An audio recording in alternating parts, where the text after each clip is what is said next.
It started on a Tuesday afternoon with a cup of coffee I never got to finish. I had stopped by my sister's office to drop off a folder she needed signed before quarter end. Nothing urgent, just routine paperwork, the kind of thing I'd handled for her more than once over the years. Her office was on the third floor of a brick building downtown in Columbus, and when I stepped out of the elevator, I could already hear the low hum of people talking and keyboards clicking behind a glass door. The reception area smelled faintly like printer toner and vanilla creamer. Somebody had left a space heater running under a desk, so the whole room had that dry, warm-feeling offices get in late winter. I remember wiping my shoes on the mat, balancing the folder in one hand, and thinking I'd be in and out in 5 minutes. Then I looked through the open workspace and saw my ex-wife sitting near the windows. She was turned halfway in her chair, laughing at something one of the younger employees had said, one hand wrapped around a coffee mug like she had been there forever. She looked up. Our eyes met for a second. She didn't seem surprised. I didn't say anything. I just kept walking. When I reached my sister's office, I closed the door behind me and asked, as evenly as I could, "Why is Laura working here?" My sister glanced up from her monitor like I had asked about the weather. "Oh," she said, "you saw her." There was a yellow legal envelope on the corner of her desk that I didn't recognize. I remember that because for some reason my eyes stayed on it while she talked. Then she said, "I hired her a couple months ago. She's been great." I stood there with the folder still in my hand, and for a moment the room got very quiet in that strange way offices do when a door is shut. I could still hear phones ringing somewhere outside. A copier started up down the hall. My sister leaned back in her chair like this was a normal conversation.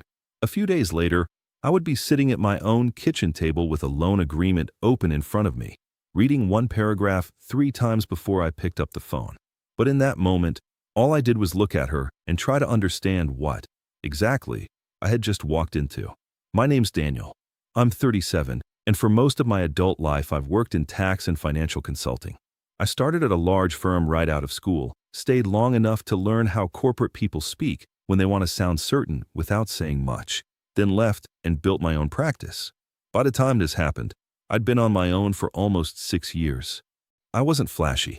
I wasn't one of those people posting vacation photos from boats or talking about crushing it. I had a solid client list, a paid-off truck, a brick house in a quiet neighborhood, and enough savings to sleep well at night. That was always more important to me than appearances. My sister, Claire, is 3 years younger than I am. Growing up, we were close in the practical way siblings sometimes are when life gets busy too early. Our parents split when I was 10 and she was 7. Our dad moved to Arizona. Our mom worked long shifts at a hospital cafeteria. Claire and I learned how to make boxed macaroni, fold laundry warm from the dryer, and keep each other company until Mom got home. There was never much ceremony to it. We just figured things out. If Mom was late, I checked Claire's homework. If I had a game at school, Claire sat in the bleachers with a paperback and waited. We were the kind of kids who knew where the extra house key was hidden and how long to leave the porch light on before bed. So when I started doing well, helping her never felt unusual. I paid part of her tuition when Mom ran short during Claire's last year of college. A few years later, when Claire was between jobs, I covered her rent for 2 months so she could keep her apartment. I loaned her money for a used Honda when the transmission dropped out on her old car. None of that felt like generosity to me. It felt normal. It felt like the continuation of a long-standing arrangement neither of us had ever needed to name. The larger loan came later. Claire had been working in brand strategy for a regional firm in Cincinnati and wanted out. She was good at her job, but she hated reporting to people she didn't respect. Over dinner one night, she told me she wanted to open her own agency, small business marketing, local accounts, something leaner and more personal than the places she'd worked before. A week later, she came to my house with a binder. I can still see it. Navy blue cover, tabs sticking out at the side. She set it down on my kitchen table next to the salt shaker and said, almost apologetically, "I know this sounds big." It was big. She needed startup money for office rent, equipment, payroll, software, insurance, and enough breathing room to last the first year. She'd gone to banks. She'd looked at private investors. The banks wanted more collateral than she had, and the investors wanted more control than she was willing to give up. She asked if I could loan her $80,000. Not give. Loan. We spent the better part of a Saturday going through her projections while rain tapped against the back windows. I checked the numbers. asked the same questions I'd ask any client, and watched the way she answered. She didn't get defensive. She didn't oversell it. She knew what she was building, and more importantly, she knew what could go wrong.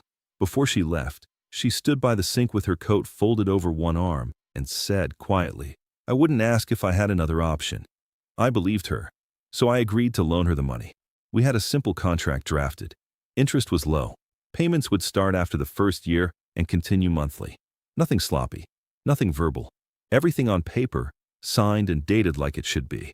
The agency did well almost immediately. By the end of the first year, Claire had real clients. By the second, she had employees. By the third, she was talking about bigger office space and expanding her service packages. I was proud of her. Honestly, I liked seeing her build something steady with her own name on the door, which is part of why what came later felt so strange. The other part of the story is Laura. I met Laura at a fundraising event about 8 years ago. She worked in medical sales and had that polished, easy confidence some people carry like a second layer of clothing. Everything about her seemed organized. Her sentences were neat. Her smile arrived on time. We dated, got married, bought a house in the suburbs, and for a while, life looked exactly like the kind people point to when they say somebody has it together. Then her job changed. She moved into a regional role and started traveling most weeks. Airports, hotels, client dinners, red-eye flights home on Thursdays. At first I told myself it was temporary, or at least manageable. We were both working hard. Plenty of marriages go through seasons like that. Still, the distance settled into the house before I had words for it. She started taking calls outside. Her phone was suddenly face down all the time. She'd come home with that stale hotel air clinging to her suitcase and move through the kitchen like she was only half there. I noticed it. I just didn't want to name it. I found out on a Sunday morning. The house was quiet, dishwasher running, coffee brewing. Her laptop was open on the counter, and an email came through while I was walking past. I wasn't looking for anything. I just saw enough in the preview line to stop. That was the moment the floor shifted, though I didn't know yet how far. I clicked once. Then I kept reading. And after that, nothing in my life stayed where I had left it. Then I waited. I found out the marriage was over in the middle of an ordinary kitchen. The dishwasher was humming. Coffee had just finished brewing. Outside, somebody a few houses down was using a leaf blower. That low, steady sound you barely notice until the rest of the room goes quiet. Laura had flown back late the night before and was still asleep upstairs. Her suitcase was open near the stairs with a pair of heels tipped over beside it. Her laptop was sitting on the counter. An email came through while I was walking past. I saw the first line in the preview pane, and that was enough to stop me. I clicked it, then another, then another. There wasn't much mystery once I started reading. Hotel confirmations. Messages that were too familiar to explain away. Photos. Plans. Enough dates and details to understand this had not been one mistake or one bad weekend. It had been going on for months, maybe longer. The man was her direct supervisor. He was married too. I stood there with one hand on the counter and read until the coffee went cold. When I confronted her later that morning, she didn't deny it. That was the part one still remember most clearly. Not the affair itself. Not even the words. Just how little surprise there was on her face when she realized I knew. She sat at the dining table in a gray sweatshirt, both hands wrapped around a mug, and looked at me like we were discussing a delayed flight. Then the explanations started. Not apologies. Explanations. She said I had been distant. Said I cared more about clients than about her. Said she had felt alone for a long time. There was a practiced quality to it, as if she had already gone over the conversation in her mind and chosen the version of herself she wanted to present. I listened. I asked a few direct questions. I got direct answers when the facts were undeniable and fog when they weren't.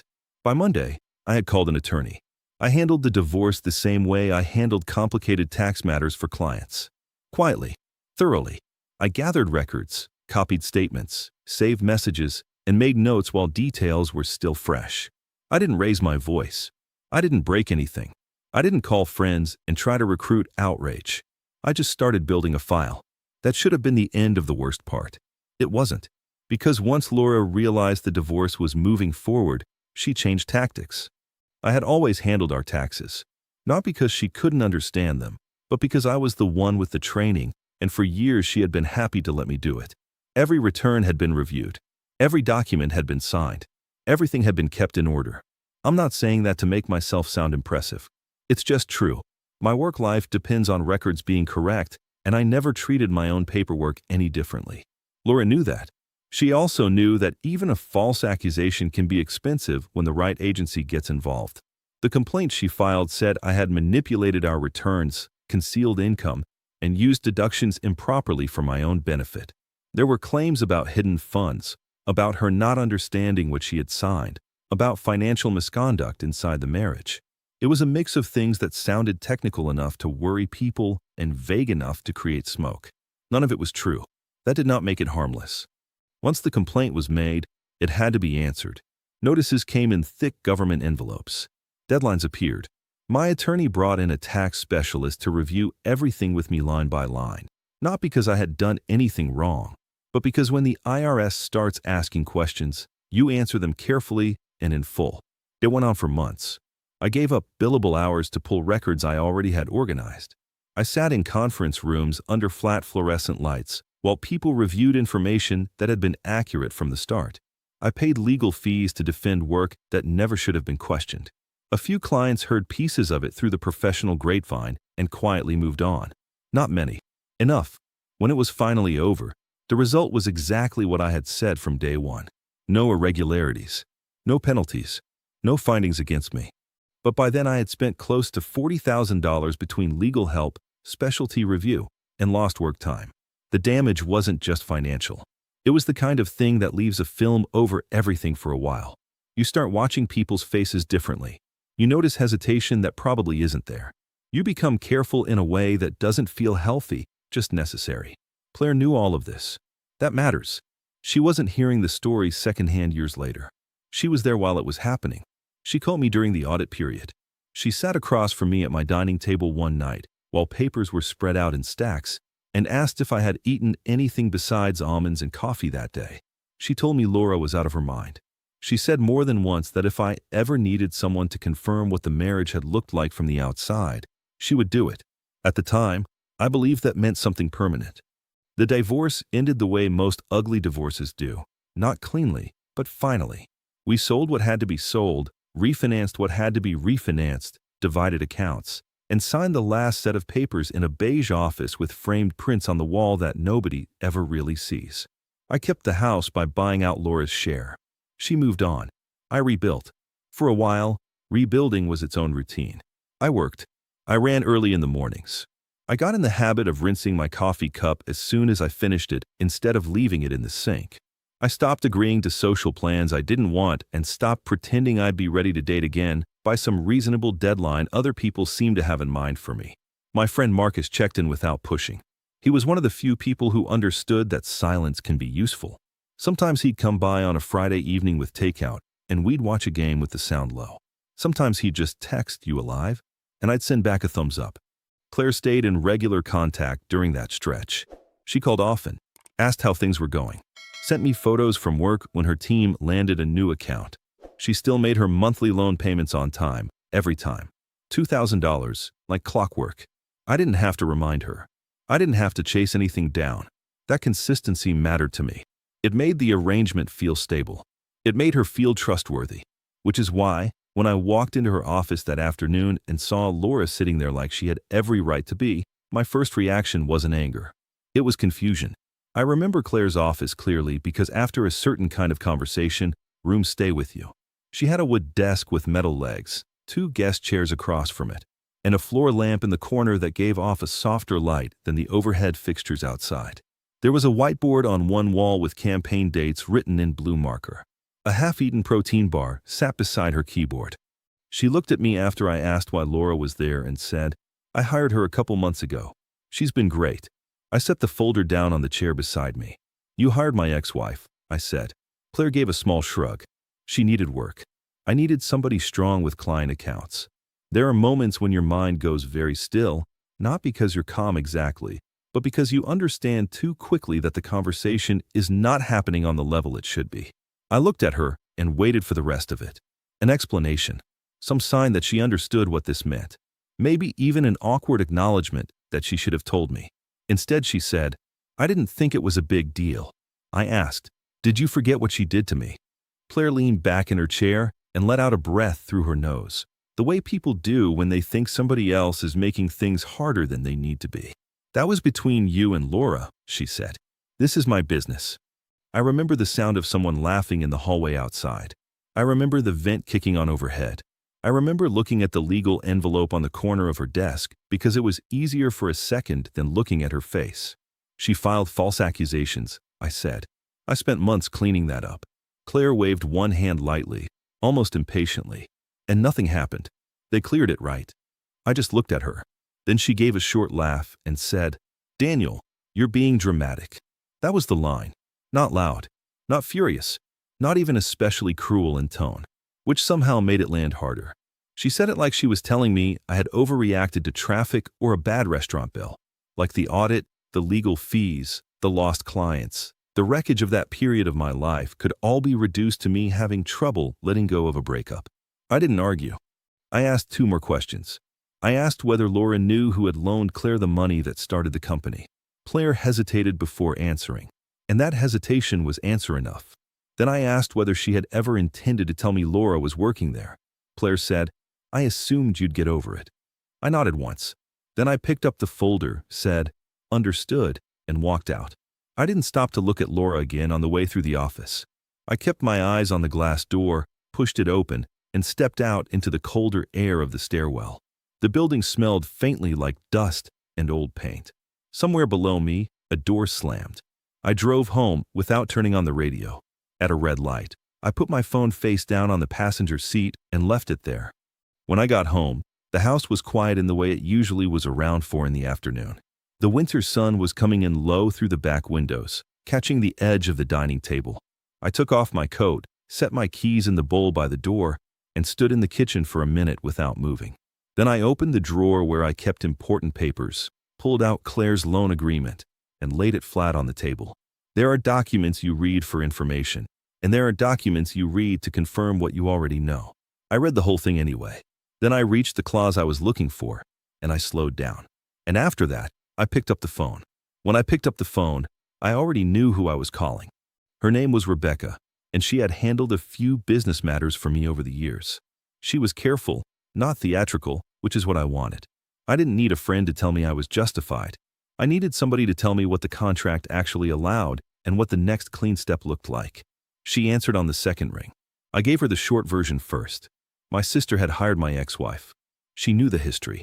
She hadn't told me. When I confronted her, she called me dramatic. Then I told Rebecca about the loan agreement, and I read the clause out loud. There was a pause while papers shifted on her end.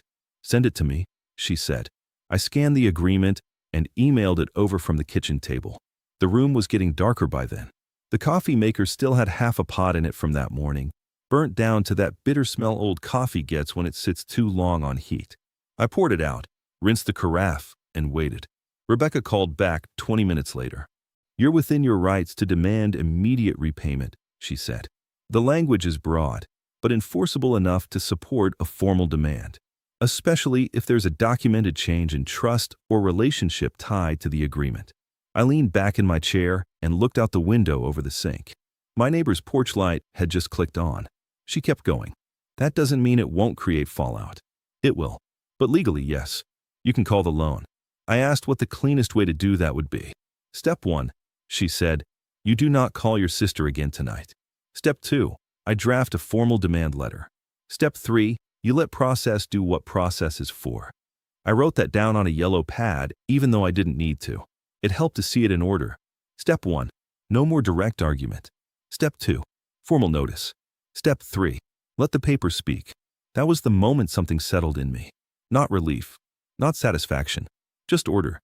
Until then, the whole situation had still felt personal in the most raw way, like a family wound, like a betrayal I was supposed to absorb and somehow be gracious about.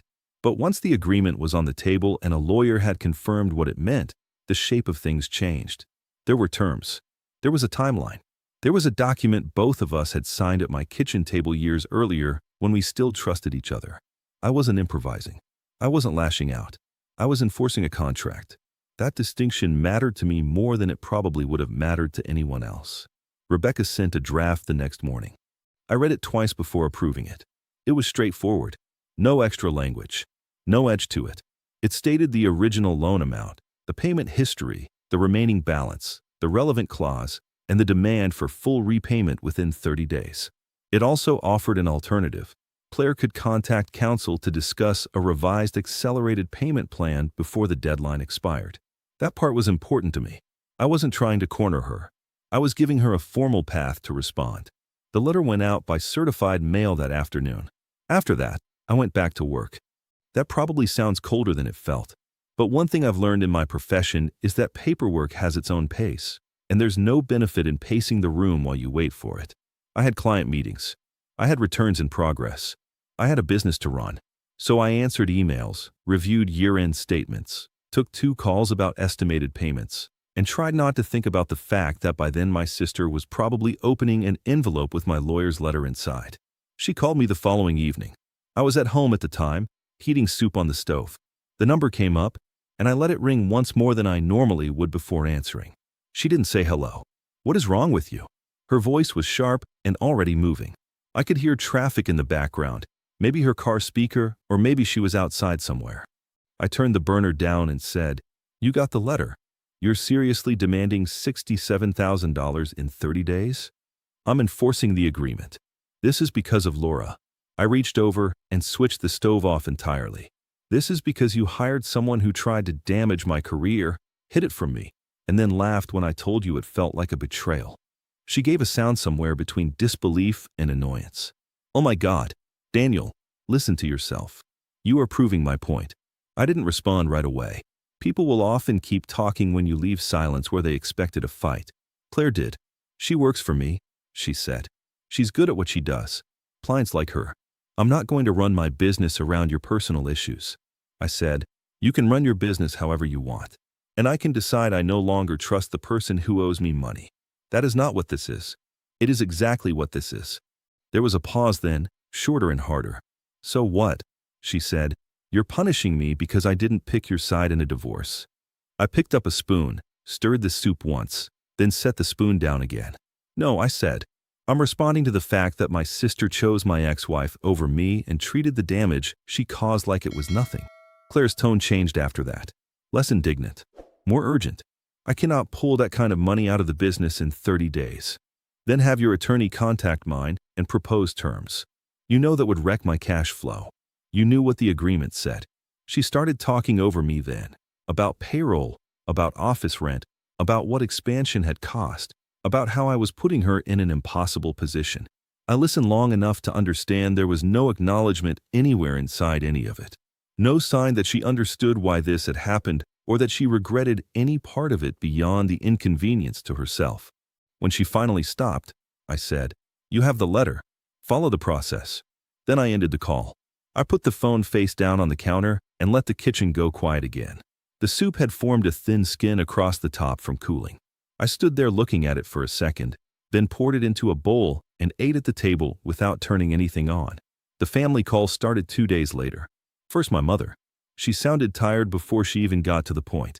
She asked if I had really sent Claire a legal demand for the loan. I said yes. She asked why I was escalating things this way. I told her, calmly, exactly what had happened in Claire's office. She was quiet while I spoke, but I could hear from the little breath she took that she was already half inside Claire's version of the story. "Claire says you're doing this because you can't stand seeing Laura move on," she said carefully.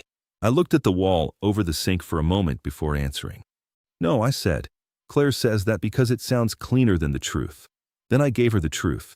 Laura's accusations, the IRS complaint, the cost of defending myself, the fact that Claire knew all of it and hired her anyway.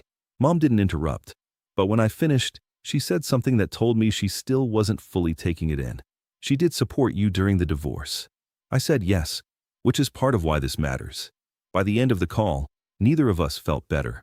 Then Claire's boyfriend called, then one of her cousins, then an aunt I only hear from around holidays. The language shifted depending on who it was, but the message was mostly the same. Be reasonable. Don't destroy family over money. Be the bigger person. Let cooler heads prevail. That phrase always irritates me a little. It usually means one person is expected to absorb disrespect because it would be inconvenient for everyone else to deal with the consequences.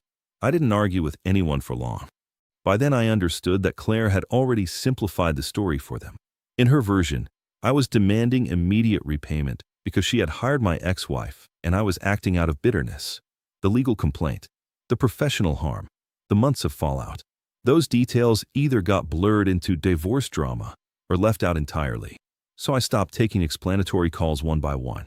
Instead, I sat down at my desk that evening and drafted a single email to the family members most likely to keep circulating opinions.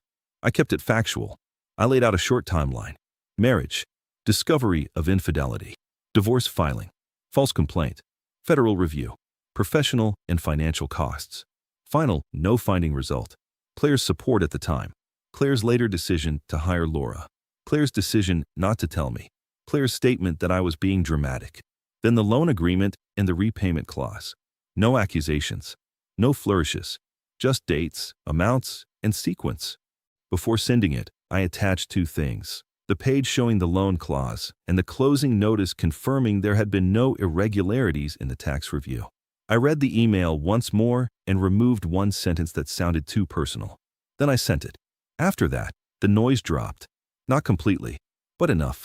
A few people replied with short notes that sounded embarrassed. A few didn't respond at all. One cousin texted, "Didn't know all that. Sorry." My mother did not write back that night.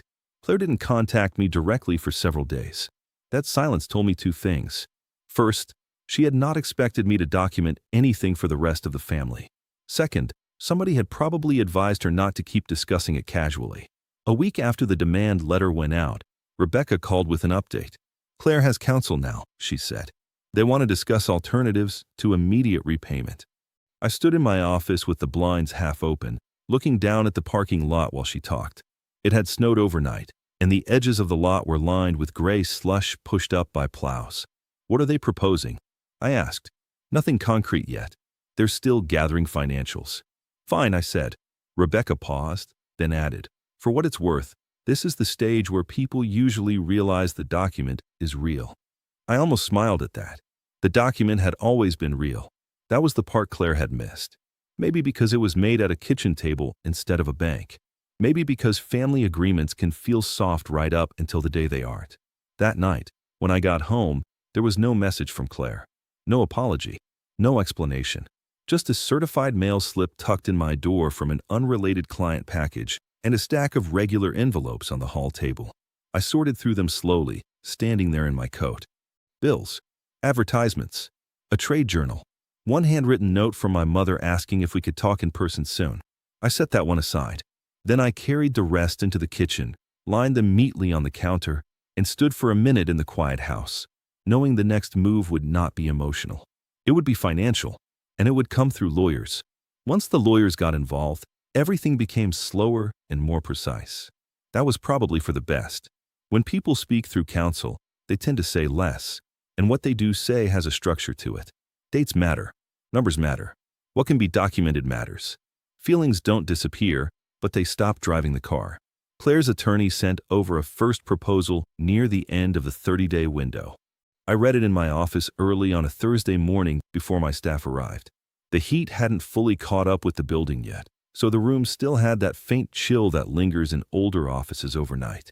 I had a cup of coffee on the desk, legal pad open beside it, and the repayment proposal printed out in front of me.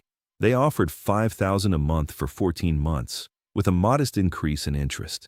It wasn't a ridiculous offer. That's the part that made me stop and think.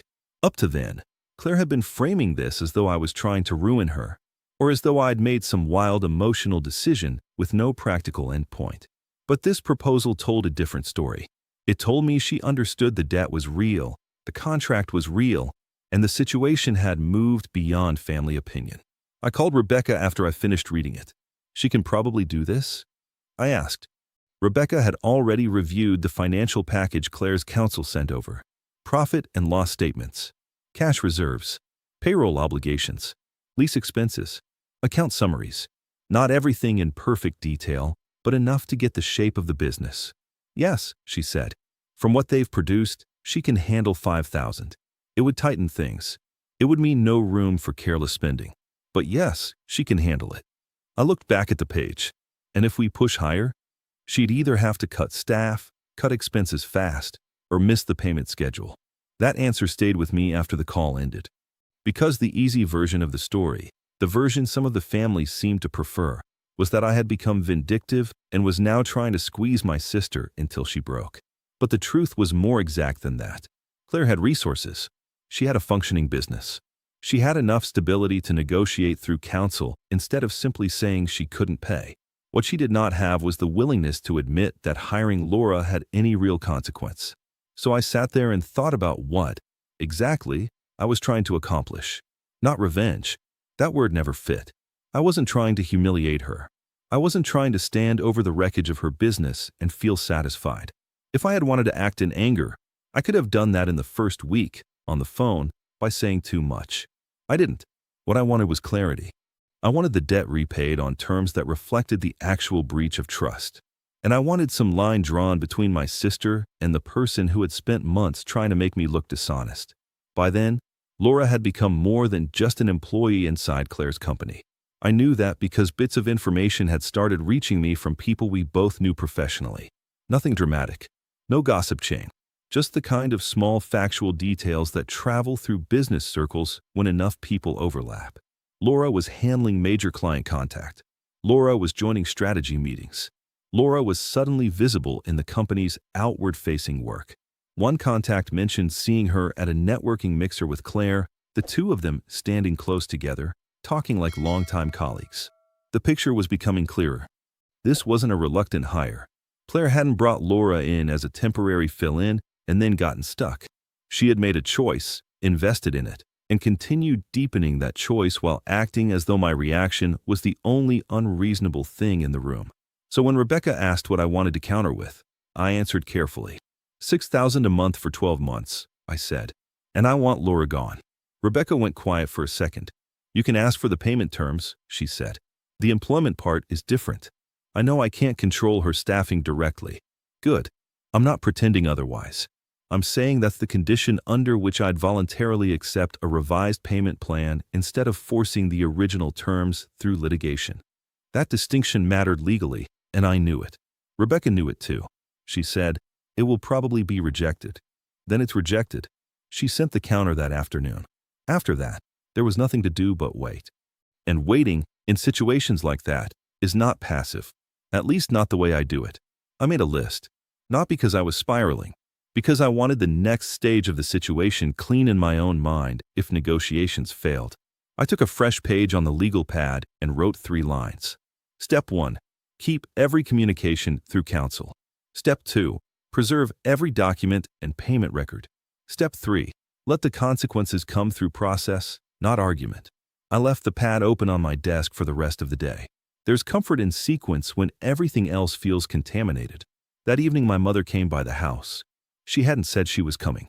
I heard her car in the driveway just after 6, looked through the front window, and saw her sitting there for a moment with both hands on the wheel before she got out. I opened the door before she reached it. She had brought banana bread in a foil pan, the way she used to when I was sick as a kid or when somebody had a new baby. The gesture was so familiar it almost undid me more than if she'd arrived angry. We sat in the kitchen. I made tea for her and coffee for myself. The house was quiet except for the refrigerator motors cycling on and off. For a few minutes, she talked about ordinary things. A neighbor's roof repair, her arthritis bothering her when the weather changed. The woman at church who had slipped on ice outside the fellowship hall. I let her do it. Sometimes people need a runway before they can say what they came to say. Finally, she folded her hands around the mug and looked at me. "Your sister is scared," she said. I nodded once. "I'm sure she is. She says you're not leaving her any room." I gave her a loan. I gave her years of room. Mom lowered her eyes to the table. She made a bad choice. Yes. She didn't think it through. No, I said. She did think it through. She just thought I'd accept it. That landed harder than some of the other things I had said to family, probably because I said it quietly. Mom looked tired. More than tired, really. Worn down in that parental way where every conflict between your children feels like a failure you can't locate and can't repair. "She helped you once," she said after a while. I knew what she meant. The divorce, the audit, the phone calls, the nights Claire had sat with me and acted like she understood exactly who Laura was and what had happened. "Yes," I said, "which makes this worse, not better." Mom didn't answer that right away. Steam lifted from her tea in thin little threads. Outside, a dog barked somewhere down the block, then stopped. She finally said, "Do you want to lose her forever?" I thought about that before I answered. "No," I said, "but I'm not the one who decided this was acceptable." The conversation never turned into a fight. We were both too tired for that. She stayed another 20 minutes, ate half a slice of the banana bread she'd brought, and asked if I was sleeping.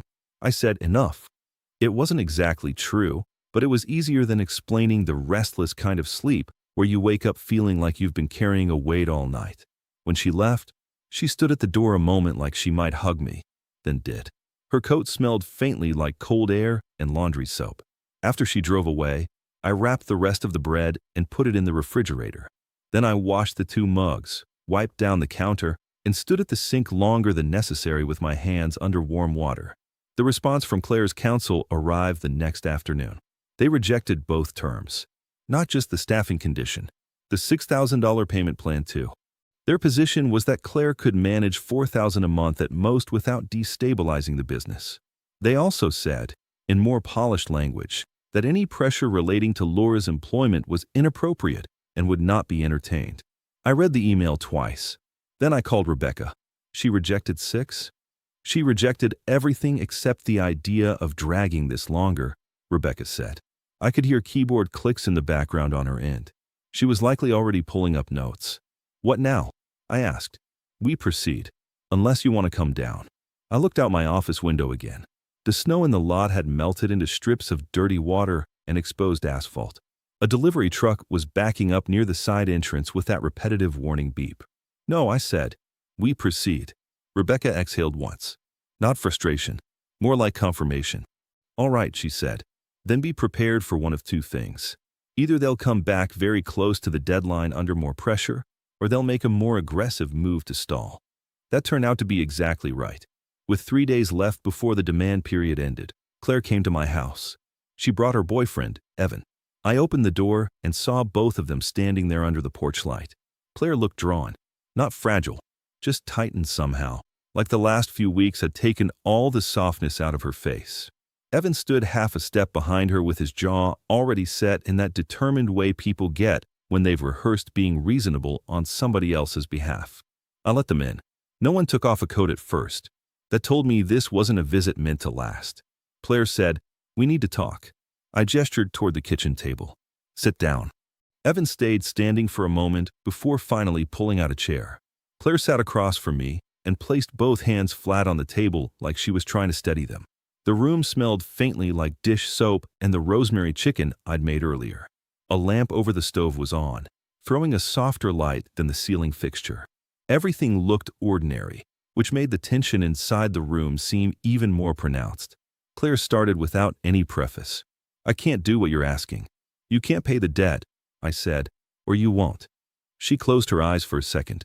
"Daniel, this business is not a giant corporation. If I pull that much cash that fast, people get hurt. You had no concern about hurt when you hired Laura. That is not the same thing." "It is to me." Evan leaned forward then, palms on his knees. "Look," he said, trying for calm. "Nobody's saying Claire handled it perfectly, but this has gone too far. At some point you have to ask what outcome you actually want." I turned to him. "The loan repaid on terms that reflect the agreement." He gave a quick nod like I'd said exactly what he expected and exactly what he thought was too narrow. "And if that destroys part of her company?" "That's a consequence of the numbers," I said. Not on my tone. Claire's eyes flashed at that. "You really can sit there and talk like this," she said. "Like you're above it." "I'm not above it," I said. "I'm staying inside it." That quieted the room for a second. Then Claire said, "You're making me choose between protecting the business and giving you some kind of emotional satisfaction." "No," I said. "You made the choice already. I'm responding to it." She shook her head, looked down, then back up again. There was anger in her face, but there was something else now too. Not remorse exactly, more like strain. The realization that process was not going to bend just because she was upset by where it had led. Evan tried once more. "If she agrees to $4,000 a month, can we end this?" "No," I said. Claire stared at me. "Because of Laura. Because $4,000 over an extended period asks me to absorb the cost of your decision one more time." Neither of them spoke after that. I didn't raise my voice. I didn't explain further. The facts were already in the room. The contract was already in the room, even without being physically on the table. More discussion would only soften edges that did not need softening. After about a minute, Claire stood up. "So that's it," she said. "That's where it stands." She picked up her bag from the floor. Evan stood with her. At the door, she turned back once, as if there were still some last sentence either of us might say that would reset the whole thing into a family disagreement instead of a legal one. There wasn't. She left first. Evan followed, pulling the door closed a little too hard behind him. I locked it, checked the latch without needing to, and stood in the entryway for a moment listening to their car start in the driveway. Then the headlights moved across the front wall and disappeared. The next morning, less than 24 hours before the deadline, Rebecca called just after 9. Her voice was flatter than usual. "They filed," she said. I didn't ask what she meant. I already knew. Still, I said it out loud. "Bankruptcy." "Yes." I sat down slowly at my desk. Outside my office window, the sky had gone white in that dull winter way that makes the whole parking lot look washed clean of color. A client file lay open in front of me. My pen was still in my hand. "Business reorganization?" I asked. "Yes. Strategic, from the look of it." I leaned back and looked at the ceiling for a moment. Not because I was shocked. By then, not much about Claire's choices surprised me. But because there is a particular kind of exhaustion that comes when somebody chooses the most destructive complicated option simply to avoid acknowledging a simpler truth. Rebecca kept talking. Automatic stay, filing process, creditor claim, timeline. But for a few seconds all I really heard was the soft click of the radiator coming on beside the wall. Then I put the pen down, pulled a blank sheet toward me, and wrote the date at the top. After that, I listened. Once the bankruptcy filing went in, the whole matter moved into a different kind of room. Until then, it had still been possible, at least in theory, to believe Claire might decide to deal with it privately. Not warmly, not gracefully, but privately. Once she filed, that ended. The issue was no longer a family disagreement with legal edges. It became a formal proceeding with schedules, disclosures, creditor notices, and court dates. In some ways, that made it easier for me. Courts don't care who cried first. They care what can be shown. I got the notice by email and by mail. Rebecca forwarded the filing first. Then a hard copy arrived 2 days later in one of those stiff envelopes that always feels too official in the hand. I opened it at the kitchen counter under the same overhead light I use for everything else, sorting bills, signing cards, making grocery lists. The language was dry. Case number, debtor information, automatic stay, creditor rights, filing deadlines. I read it once standing up, then again sitting down with a pad next to me. Step 1, file proof of claim. Step 2, preserve all contract and payment history. Step 3, let the record stay cleaner than the story. That became my rhythm for the next few weeks. I gathered everything. The original signed agreement, bank records showing the transfer of funds, monthly payments received, emails tied to the loan, notes from the day I discovered Claire had hired Laura, the family email I had sent explaining the timeline, the closing notice confirming the tax allegations against me had gone nowhere. I put each category in its own folder, then scanned duplicates into a secure drive. Nothing dramatic, just methodical. When you've spent years helping clients survive audits and disputes, you learn there's a particular kind of calm that comes from a well-organized file. The first hearing was set for a Friday morning downtown. I got there early. The courthouse lobby smelled faintly like wet coats and floor cleaner. It had rained overnight, and people were tracking in that thin gray slush that forms at the edges of sidewalks in late winter. The security line moved slowly. Belts in bins, phones in trays, a deputy telling someone to empty a pocket twice. I wore a dark suit, not because I was trying to make a point, but because court deserves the same respect I give client meetings. Rebecca met me on the second floor outside the courtroom, legal folder in hand, reading glasses low on her nose. "You all right?" she asked. Yes. That was mostly true. The thing about controlled situations is that your body still knows what's at stake even when your face doesn't show much. My shoulders were too tight. I hadn't slept well. I'd had coffee but no appetite. Still, my thoughts were clear, and that mattered more. Claire was already there when we went in. She sat at the far side of the room beside her attorney, with Evan next to her and his hand resting near hers on the bench, but not touching it. My mother was there too, one row behind them. That was the hardest part of the whole room for me, if I'm honest. Not Claire. Not even the legal posture of everything. My mother, sitting straight-backed in a coat I recognized, eyes tired, trying to make herself smaller inside a situation that had clearly become larger than anything she knew how to fix. Claire looked at me once when I entered, then away. Laura was not there. That didn't surprise me, but I noticed it anyway. The hearing itself was procedural at first. Schedules, deadlines, disclosure obligations. The trustee had a steady, plain way of speaking that I appreciated. No nonsense. No appetite for emotional side roads. Claire's business, according to the filings, was solvent enough to continue operating but claimed insufficient liquidity to satisfy the accelerated debt under the demand terms. That was the framework her attorney was trying to build. The trouble with that framework was that it invited the question of why the bankruptcy had been filed at all. And that was where the story, however much they wanted it trimmed down, started to matter. At one point, the trustee asked Rebecca to summarize the nature of my claim and the basis for acceleration. She did exactly what I would have done. She started with the contract, the payment history, and the relevant clause. Then she moved to the change in relationship and trust that triggered the demand. Claire's attorney tried to narrow it immediately.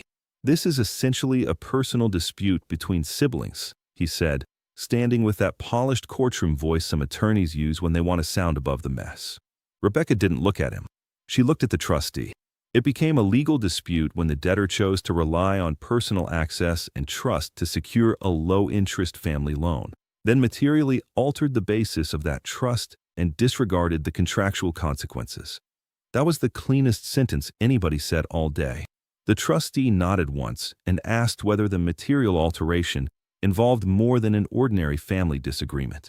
Rebecca turned slightly toward me. "Mr. Mercer can address that if the court wishes." It did. I was sworn in and took the seat at the front. The chair was harder than it looked. The microphone smelled faintly metallic when I leaned toward it. I kept my hands folded loosely in front of me and answered what was asked. Nothing more. I explained the loan, the amount, the timeline, the fact that Claire had never missed a payment before this dispute. Then I explained what changed. Not the entire marriage. Not every ugly detail. Just the relevant parts. My ex-wife had filed false allegations related to our taxes during the divorce. Those allegations resulted in a lengthy formal review and significant professional and financial cost to me. The review concluded with no findings against me. My sister knew that. She had supported me through it at the time. Years later, she hired my ex-wife into a senior-facing role at the company funded by my loan, did not disclose that to me, and dismissed my concern when I discovered it by chance. The trustee asked, "Dismissed how?" I said. She laughed and told me I was being dramatic. I didn't look at Claire when I said that. I kept my eyes forward. There's a strange thing that happens in formal settings when a simple sentence carries more weight than the room expects. No one reacted loudly. No one gasped. But the air shifted a little. The trustee made a note. Claire's attorney adjusted his papers. My mother lowered her eyes. Then came the question that mattered more than any of the others. "Did you believe," the trustee asked, "that this hiring decision fundamentally changed your trust in the debtor and the underlying nature of the lending relationship?" "Yes," I said. "Why?" "Because the real answer was too large and too human for a courtroom. Because it told me she no longer recognized harm unless she was the one experiencing it. Because it meant the person I had trusted with my money, and more than that with my history, had sided with the person who tried to make me look dishonest to federal investigators." But I didn't say any of that. I said, because a low-interest personal loan depends on trust more than profit, and I no longer had that trust. That was enough. Claire's attorney cross-examined me after that, if you can call it that. He tried to make the acceleration sound emotional, punitive, reactive. He asked whether I had been angry. I said yes. He asked whether Laura's hiring had upset me personally. I said yes. He asked whether I had demanded that Claire terminate Laura as part of a settlement discussion. I said yes, as a condition tied to accepting modified terms outside the original demand. He seemed pleased with that one until Rebecca objected to the framing. The trustee allowed clarification. So I clarified. I did not claim authority over her staffing, I said. I declined to voluntarily reduce the demand unless certain conditions were met. She was free to refuse, which she did. That seemed to irritate him. He changed direction and started asking whether I knew Claire's business might have to reduce headcount if forced to repay too quickly. I knew repayment would have consequences, I said. So does borrowing. He asked whether I considered forgiveness. I said, that was never requested. What was requested was that I absorb the cost of a decision I was told I had no right to object to. Again, I kept my tone even. No speeches. No looking over at Claire to make sure she heard the point. I had learned by then that emotional emphasis only gives opposing counsel something to push against. Facts just sit there. Then Claire testified. That was the first time since this started that I heard her tell the story in a room where somebody neutral was listening. She admitted hiring Laura. She admitted not telling me. She admitted saying I was dramatic. She tried to soften each point with context, that the business needed experienced client-facing staff, that Laura interviewed well, that she believed I was still reacting too strongly to the divorce itself. But the admissions were there. The trustee asked her directly, "Did you consider that hiring this particular person might affect your brother's trust in you?" Claire hesitated long enough for it to matter. "I thought he would move past it," she said. "Not I thought it wouldn't hurt him. Not I didn't realize how serious it was. Just, I thought he would move past it." The trustee asked, "Based on what?" Claire shifted in her seat. "I thought his reaction was more about unresolved feelings from the marriage than about any actual business risk." That was the moment I understood something I hadn't fully let myself see before. Laura had been talking to her. Of course she had. That part should not have surprised me. 2 months working closely together, lunches, client meetings, office conversations. But hearing Claire describe my reaction in terms so close to Laura's old language, oversensitive, emotionally stuck, too personal about professional matters, made the whole thing click into place. Claire had not just made a hard business choice. She had accepted a rewritten version of my life from the person who had already tried once to recast me as the problem. Rebecca caught it too. I could tell from the way she jotted something down and slid it into her file without looking up. The trustee did not say much after that, but he didn't need to. He had heard enough to understand the filing was not the result of a collapsing business in free fall. It was a solvent business using bankruptcy as a shield in a family debt conflict after rejecting modified repayment terms. That distinction didn't guarantee any particular ruling, but it mattered.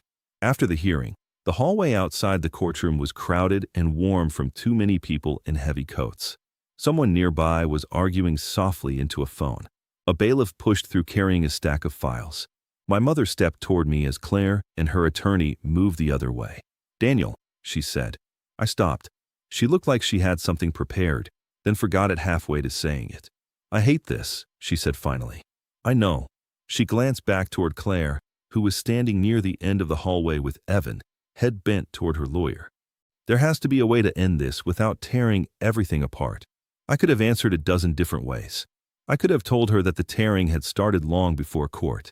I could have told her I was tired of being asked to be the only flexible person in every room. I could have told her I was already losing whatever version of Claire she still believed could simply be recovered if everyone calmed down. Instead, I said, there was. She passed it. Mom's face changed a little at that. Not because she disagreed. Because she knew it was true. She touched my sleeve, then let go. I left after that. Outside, the rain had stopped. The pavement was dark and reflective, and the cold air felt cleaner than the courtroom had. I stood under the awning for a moment while cars moved through the intersection across the street, tires hissing lightly over wet asphalt. Rebecca joined me a minute later. "That went well," she said. I looked over at her. "Did it? As well as these things do. The trustee sees what this is." "And what is that?"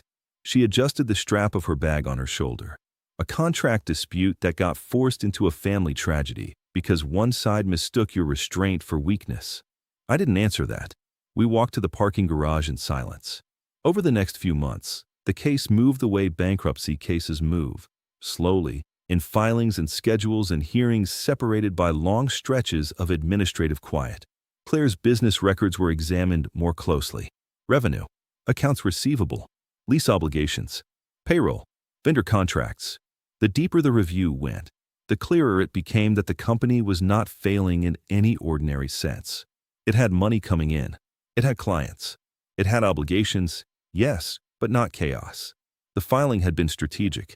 That did not make it illegal, but it did take some of the moral cover off the story Claire had been telling people. And piece by piece, truth kept arriving through ordinary channels. An updated staffing chart showed Laura had been moved into a more senior title. Expense records showed Claire continuing discretionary spending longer than she'd admitted before the filing.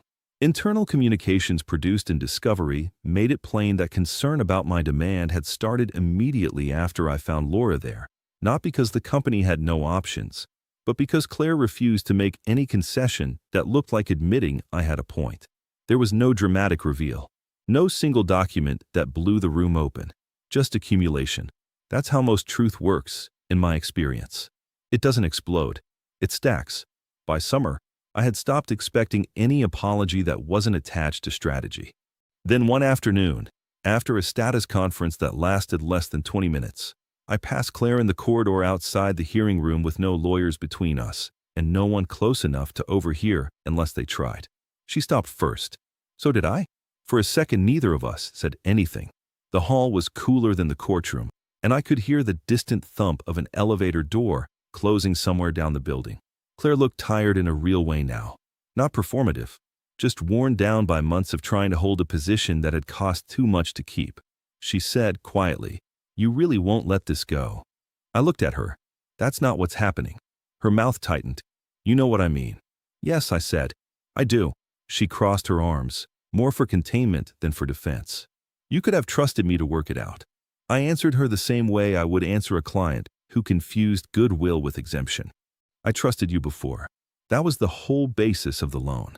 She looked away then, down the corridor toward a window that showed only a slice of pale sky and the edge of another building. For a moment I thought she might say something honest. Instead she said, "Laura told me there were things about your marriage I didn't understand." There it was, not even a denial anymore. Just admission, almost casual in its exhaustion. I said, "And you believed her?" Claire didn't answer. She didn't need to. The elevator chimed down the hall. Someone came through the stairwell door carrying a box of files. The moment was over the way courthouse moments always are, interrupted by process, absorbed by the building. I stepped aside so she could pass. She hesitated, then walked on without another word. I stayed there a second longer, looking at the polished floor and the flat institutional light reflected in it, understanding that whatever came next would not repair anything. It would only finalize it. By the time the ruling came down, almost 8 months had passed since Claire filed. That's one of the things people don't understand about legal processes unless they've lived through one. Even when the central facts are simple, time stretches everything. Hearings get spaced out. Financial records get reviewed in layers.